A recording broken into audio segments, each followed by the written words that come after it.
त्यांना देखील अभिवादन करतो। आणि कारण सगळ्यांचे आपण विचार ऐकलेत, करंजाड्यात जेवढ्या जेवढ्या समस्या विनोदभाई आणि रामेश्वरजी त्यांनी इथला अध्यक्ष म्हणून काम केलंय आणि काम करत असताना खरोखर कामं नाही झाली म्हणून ते आपल्या सोबत आहेत। आणि सोबत आपले विनोदजी देखील आहेत की ज्यांनी 2-2दा शिट्टी वाजवली, आता हायट्रिक मारायला ते आपल्यासोबत आलेले आहेत। करंजाड्यात एवढे प्रश्न आहेत कारण बिचारी जनता करंजाड्यातील लोन घेऊन इथे राहायला आलेले आहेत। ते लोन फेडताना आधीच नाकी नऊ सगळ्यांची आलेली आहे, त्याच्यात पाणी नाही, रस्ते नाही, त्याच्यात काय काय नाही। आणि स्कायवॉक तुम्ही मगाशी म्हणालात ना, स्कायवॉक इथून विनोदभाईंची जरा बोलायची शैली एकदम भारी आहे। स्कायवॉक कुठे दिसले नाही। तुम्हाला सांगतो, उद्या 23 तारखेला जर आमदार म्हणून काम करण्याची संधी मिळाली ना, पुढच्या 5 वर्षात 100% स्कायवॉक तुम्हाला दिसेल। हे देखील तुम्हाला मी इथे सोबत होते, पण आता सोबत मी आहे। उद्या पहिला लेटर आमदार म्हणून सिडकोला आपलाच जाईल, हे देखील तुम्ही लक्षात घ्या। आमदार होऊन काही कमिशन करायला आमदार झालेला नसणार आहे, त्या बाबा व्यापार करायला झालेला नसणार आहे।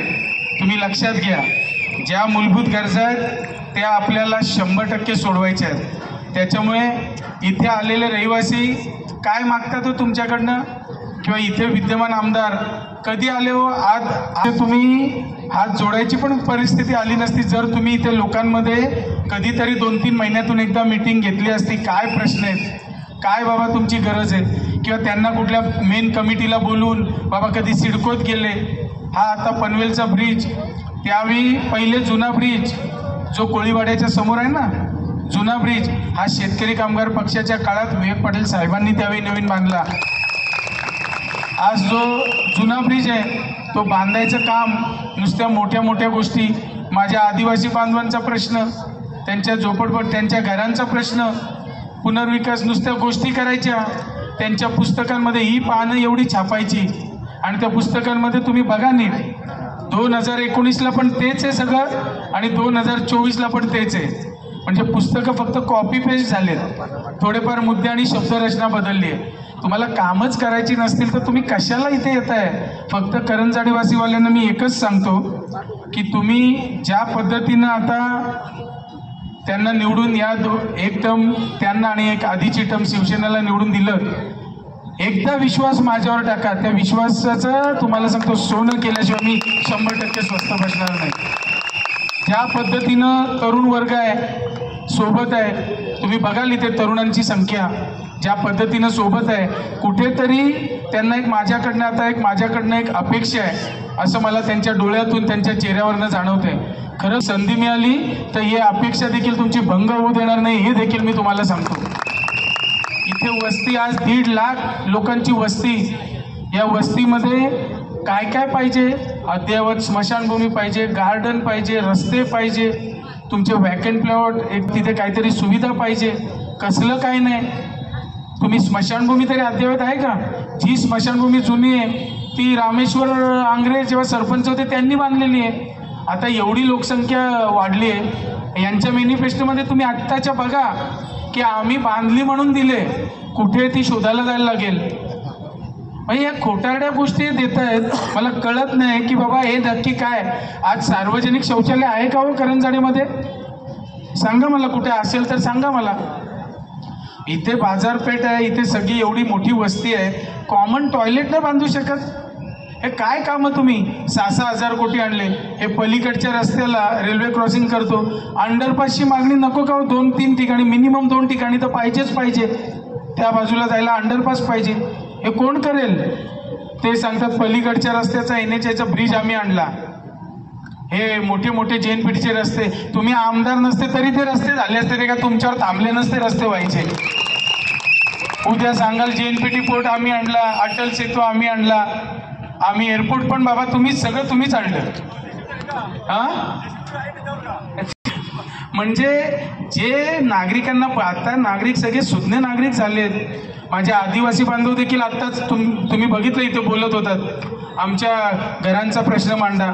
तुम्ही काळजी करू नका, तुम्हाला उदाहरण देतो. जेव्हा सन्माननीय जयम म्हात्रे साहेब नगराध्यक्ष होते, पनवेल होते आणि तीच जागा निदर्शनास येईल अशी चांगली होती.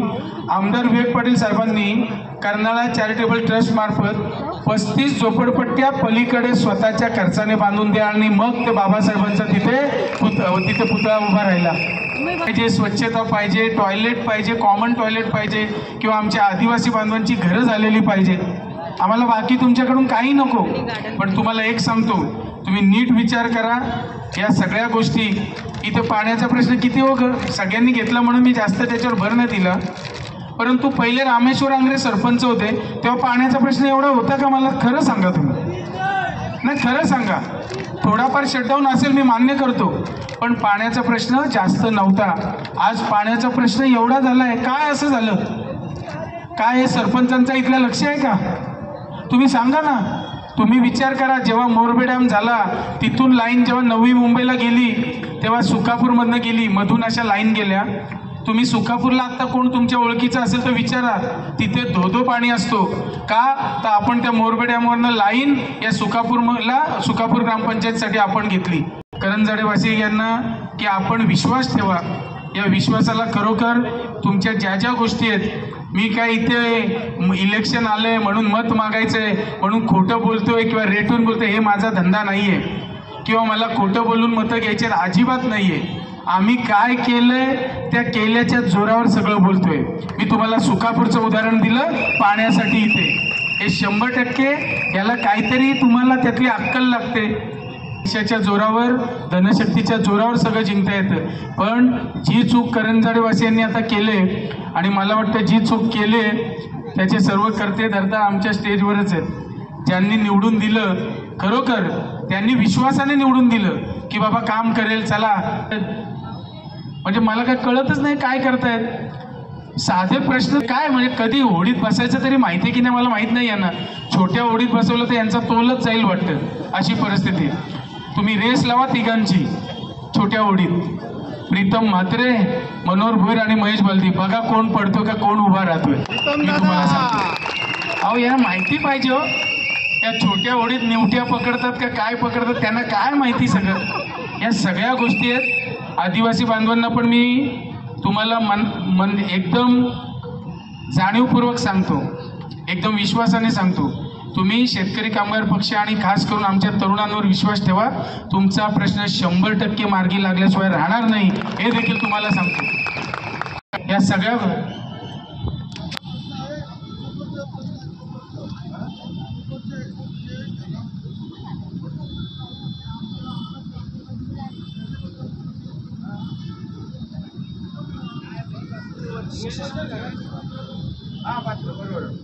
तो आलाच विषय, तो सगळा बुडतो. घरांची ते तुम्हाला त्याच्यात हे पात्र ठरवली ना, आलं माझ्या लक्षात.